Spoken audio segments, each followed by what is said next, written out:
d'avoir un répertoire le plus resserré possible, tout le temps les mêmes coups, et quand ton adversaire il change, ben, toi tu trouves le meilleur coup en fonction de ce qu'il a joué de nouveau, et à chaque fois qu'on te joue ce qu'il t'a joué, tu rejoues ce que tu as joué toi-même en réponse. Mhm. Et à chaque fois tu dois avoir le répertoire le plus resserré possible, et de tout le temps répéter les mêmes coups, et surtout d'analyser tes parties. Comme ça, tu fais travailler ta mémoire, et comme ça, en fait, tout ce que tu connais, c'est basé sur ce qu'on te joue. Et à chaque fois qu'on te joue une nouveauté, un nouveau truc, tu t'en rappelles et tu l'analyses et tu te rappelles des différentes réponses. Alors si c'est stratégique ou si c'est tactique, c'est des suites forcées. Mhm. Si c'est stratégique, c'est pas des suites forcées.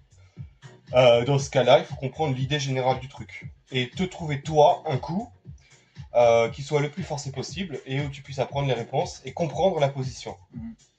L'idée du truc, elle est là.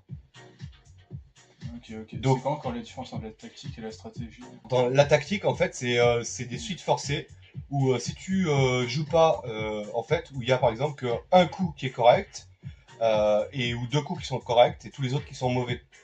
La tactique, c'est de trouver la bonne réponse. La stratégie, c'est qu'il n'y a pas une seule bonne réponse, mais qu'il y a plein de bonnes réponses. Mhm. Mais que c'est pas forcé. Ça veut dire que tu as une position où tu as le choix entre plein de coups différents et tous sont bons. Mais après, ça amène à des jeux complètement différents. Ça, c'est stratégique. Et tactique, c'est vraiment quand tu as... là, j'ai justement de la tactique. Donc, on va dire que ça, c'est un problème tactique.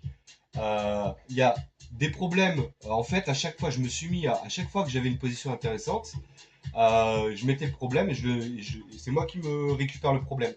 Et celui-là, je l'ai trouvé, il est très intéressant parce que dans la plupart des problèmes, en fait, il y a une seule bonne réponse.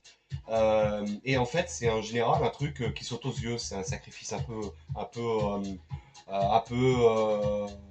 spectaculaire ou quoi. Des fois, c'est donner sa dame, etc. Donc, le problème, c'est qu'il y a plein de gens, par exemple, qui sont pas forcément très forts aux échecs, mais qui aiment bien faire des petits problèmes. Et qu'à chaque fois, ils calculent le coup le plus improbable qu'ils aient jamais imaginé. Mhm. Et comme par hasard, c'est la bonne réponse parce qu'à chaque fois, c'est tout le temps des réponses extraordinaires. Donc, à chaque fois, tu cherches une réponse extraordinaire. Donc, finalement, dans tes parties, c'est jamais comme ça dans la vraie vie. Donc en fait, c'est des problèmes qui sont pas très bien faits. Et ça, c'est peut-être un problème qui est un peu mieux fait parce que c'est un problème qui a plusieurs bonnes réponses. Il y a plusieurs séries de coups forcés qu'on peut faire. Il y a plusieurs lignes différentes Ouais. qui sont bonnes et qui sont différentes. D'accord. En fait, il n'y a pas un bon coup, mais il y a deux ou trois bons coups. Mais c'est forcé. Ouais. Donc c'est tactique. Ok.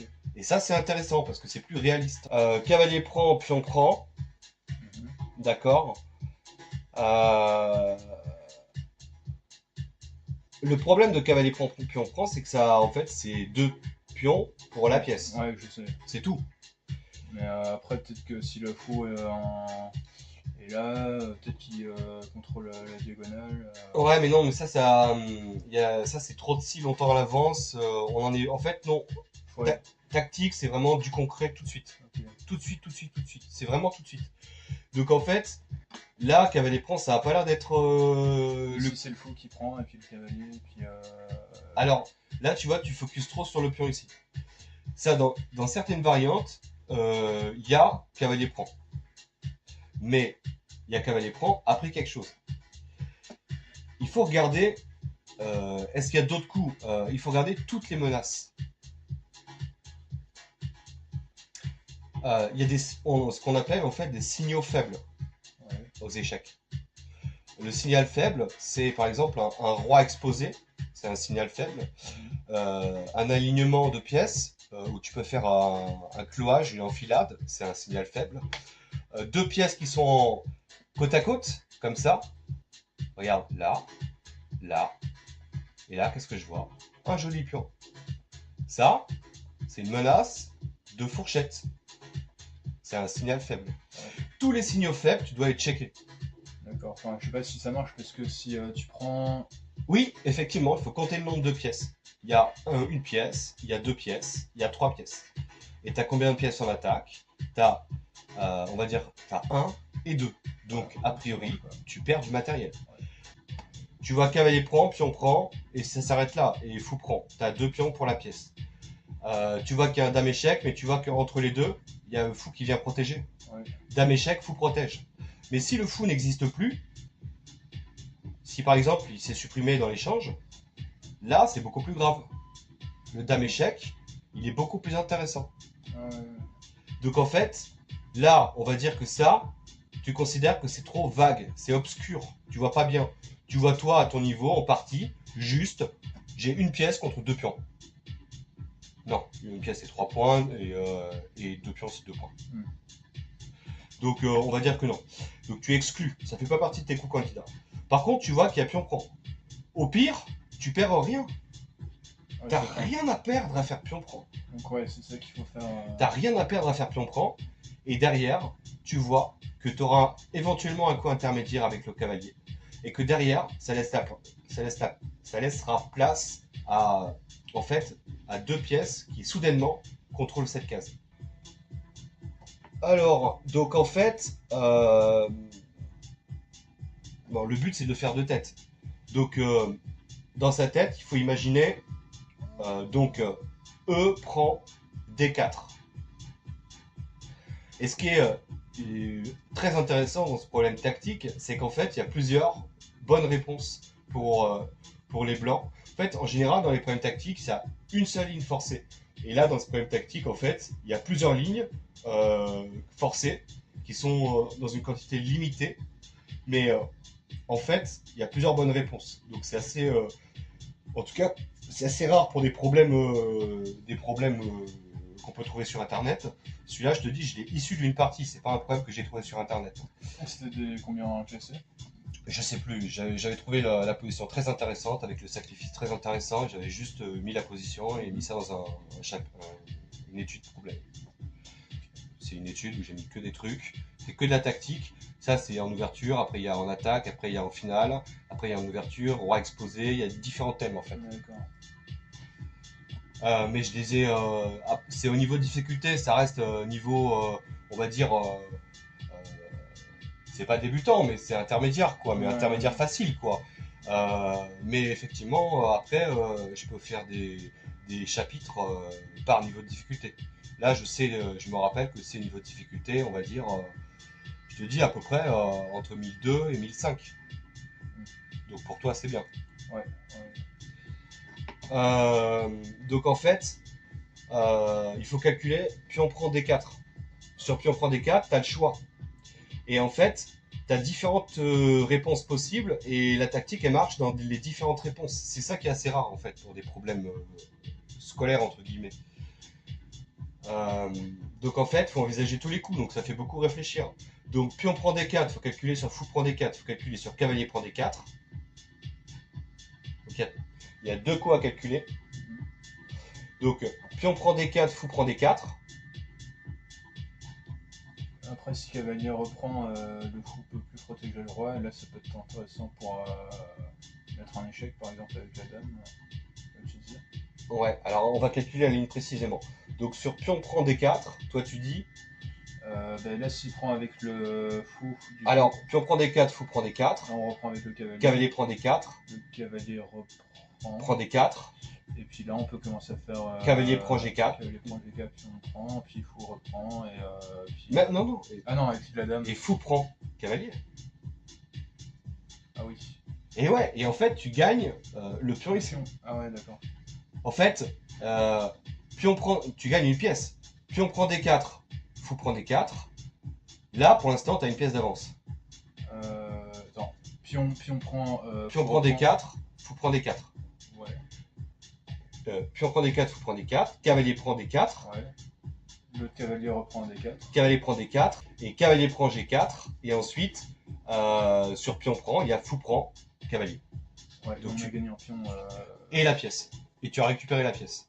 Ouais, donc en tout, on a gagné un pion. En fait, voilà. En fait, tu fais pion prend pion. Il fait fou prend. Tu fais cavalier prend, tu as une pièce d'avance. Il fait cavalier prend, tu n'as plus de pièce d'avance. Ouais. Tu fais cavalier prend, tu as une pièce de retard. Mais tu as un pion d'avance. Il fait pion prend. Ensuite, tu fais prise, tu récupères ta pièce. Après, il reprend. Et après, tu récupères l'autre pion. Donc, tu récupères deux pions. Donc, en fait, tu récupères ta pièce ici et tu grattes les pions ici. Donc, en tout, en gagnant deux pions. Si on fait le bilan, après, si on fait le bilan, tu gagnes deux pions. Donc, là, dans cette variante, pion prend, fou prend. Ouais. Cavalier prend. Cavalier prend. Cavalier prend. Prise. prise. Non, après il peut avancer son pion. Oui, effectivement, il peut. Ouais, ou Effectivement, il a le temps de protéger son pion. Attends, il y a échec hein, qui Ah va non, il arriver. y a échec du coup avec la dame. Et puis. Ah, ça va faire mal. Hein. Et puis il y a ça ici. Donc maintenant, je vais vérifier. J'allume la petite flèche de l'ordinateur et je regarde parce que j'ai pas, je te dis, j'ai pas tout révisé. Puis il y a plusieurs lignes. Donc là, on a moins de 8. Donc on va voir si toute la variante elle est bonne. Donc la flèche reculée. Merde, c'est ici. On va voir. En fait, il y a plusieurs bonnes variantes. C'est ça qui est intéressant. Voilà. Donc il y a cavalier prend qui est le meilleur coup. Mais on va tout étudier. Il y a pion prend. Tout est bon. Il y a cavalier prend, il y a fou prend. C'est ça qui est intéressant. Ça fait du calcul. Donc fou prend. Cavalier prend. Cavalier prend. Cavalier prend. Pion prend. Et là, tu as fou prend. Ou dame échec tout de suite. Donc c'est vachement intéressant pour calculer. Dame, tu veux dire ici? Non. Tu as ici, tu as dame échec tout de suite qui fait partie des coups candidats. Ouais. Tu vois, Lichess, il met des flèches. Plus la flèche elle est grosse, et plus le coup candidat, il arrive en première position. Attends, je vérifie que ça filme bien. Alors. Donc en fait, ce qui est intéressant dans ce problème, c'est qu'en fait, il y a plusieurs bonnes réponses et ça reste tactique, puisqu'en fait, regarde, tu as une bonne réponse pour les noirs qui est à moins 3,1, tu as une deuxième bonne réponse qui est à moins 3, tu as une réponse qui est à 0, 0, plus 1. Donc en fait, quand c'est tactique, en fait, tu vois que y a une réponse qui se démarque très nettement des autres, et un peu comme le Tour de France, quoi. C'est comme si tu avais un maillot jaune qui est tout seul devant et tous les autres qui sont derrière. La tactique, c'est ça en fait, c'est qu'il y en a un qui se détache des autres. C'est forcé. La positionnelle, c'est quand c'est au début, c'est quand tu as un peloton, tu as tellement de possibilités qu'au final, c'est juste une affaire de goût et de couleur en fait. Il faudrait que tu te construises un répertoire, il faudrait que tu fasses des problèmes tactiques et que tu t'entraînes à faire des parties avec le temps. Donc il faut que tu fasses plus de parties online et surtout que tu les analyses. Donc l'idéal de l'idéal, c'est d'avoir un répertoire, de tout le temps jouer la même chose et d'analyser tes parties. Ça veut dire que d'une partie sur l'autre, tu connaîtras toutes les réponses possibles de ton adversaire en fonction de ton répertoire. Si tu changes de coup tout le temps, tu pourras jamais apprendre toutes les réponses de tous les coups, de toutes les parties, de toutes les ouvertures. Donc si tu veux que ton Hello il progresse, tu dois absolument resserrer ton répertoire un maximum. Moi, quand j'ai les blancs ils jouent E4, je joue toujours D5. Si jamais les blancs ils font E5, je joue tout le temps C5. Je joue tout le temps les mêmes coups. Si là par exemple, tu fais avec la dame. Je fais toujours dame prend, je joue tout le temps les mêmes parties, j'analyse tout le temps mes parties. Je sais que je joue tout le temps dame à 5. D'accord. Si les blancs ils font D4, je joue soit cavalier F6, soit C6, mais en général plutôt C6. Je joue tout le temps les mêmes coups en fait. Je te montre sur une autre ouverture. Si les blancs ils jouent par exemple D4, je joue soit, c'est pareil, je retranspose, soit D6, soit G6, soit cavalier F6. Cavalier F6 c'est mieux, ça empêche E4. Donc cavalier F6 est plus fort parce que ça empêche E4. Si jamais je commence par D6, il y a E4. Mais tôt ou tard, il y aura tout le temps E4. Donc en fait, ça retarde E4. Mais retarder E4, ça a son importance. Donc quand on est là, sur D4, D4, donc pour retarder E4, le meilleur coup, c'est cavalier F6, c'est pour retarder E4.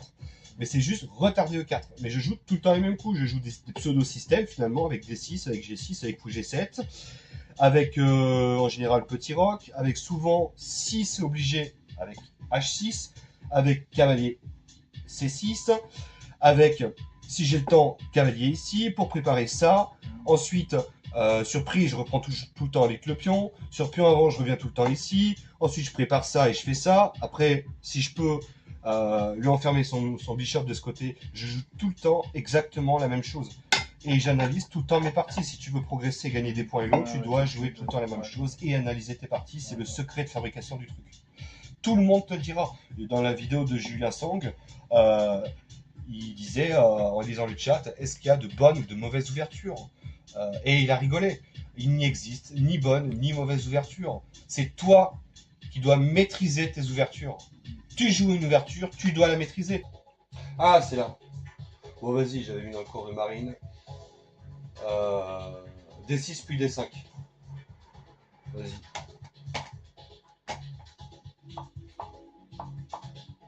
Ça, je vais jouer avec D6. Et maintenant, je vais mettre D5 directement.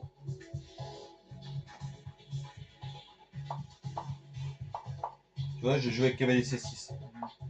D5. Avec cavalier ici. Avec G6. Fou ici. F3. Roc. Et dame ici. Donc c'est la position que je t'avais montré en fait. Donc là en fait, c'est tout le temps les mêmes coups, sauf qu'il y a D5 ou il y a D6 puis D5. Donc là, les noirs, ils ont la possibilité de faire soit avec D6 puis D5, qui fait perdre un temps aux noirs, soit les noirs, ils font D5 directement. Quand ils font D6 puis D5, j'enlève la flèche, tu vois, par exemple, hop, j'enlève la flèche. Quand ils font D5 directement, je réagis tout le temps de la même manière. D5, donc là, j'ai pas trop le choix. Je fais grand roc. Là, en général, ils font pion prend. Et là, je fais tout le temps le même coup, cavalier prend. Et là, ils ont tout le temps le même coup qui est forcé en fait. Dame prend échec. Et là, je fais tout le temps le même coup, j'ai le choix. Je peux faire roi prend, je peux faire tout prend, je peux faire fou prend. J'ai l'habitude de faire fou prend, je fais tout le temps fou prend. Ensuite, ils font tout le temps pion prend. Ensuite, je fais tout le temps cavalier prend. Ensuite, ils font tout le temps, quasiment tout le temps cavalier prend. Ensuite, je fais prise. Et en général, et bien là, on est dans une finale, on est au 13e coup, on est dans la finale, et je la connais sur le bout des doigts. Ah ouais, Je connais la partie du premier coup jusqu'au dernier coup, frérot. Ouais, c'est super. Tu dois cibler ton répertoire. Ouais. Plus ton répertoire va être serré, plus tu vas jouer tout le temps les meilleurs coups, les mêmes coups, et plus tu pourras analyser tes parties. Et ça va mettre des années. Mais dans ta tête, tu vas enrichir. Et j'évite de marquer tout ce qui doit être stocké dans ma tête, ça reste dans ma tête. C'est pas une clé USB que tu balades avec toi, la clé tu peux la perdre, elle peut s'abîmer. L'information, elle n'est pas dans une étude, elle est là. Là, je cherche vite fait pour avoir l'ordre de coup, pour pas te faire perdre ton temps. Mais quand on me joue sur l'échiquier, je joue naturellement sur l'échiquier. Je sais que je connais l'emplacement de là où je mets mes pièces en fait. Je m'en fous de la théorie, je sais que mes pièces elles vont là en fait. Tu vois ce que je veux dire?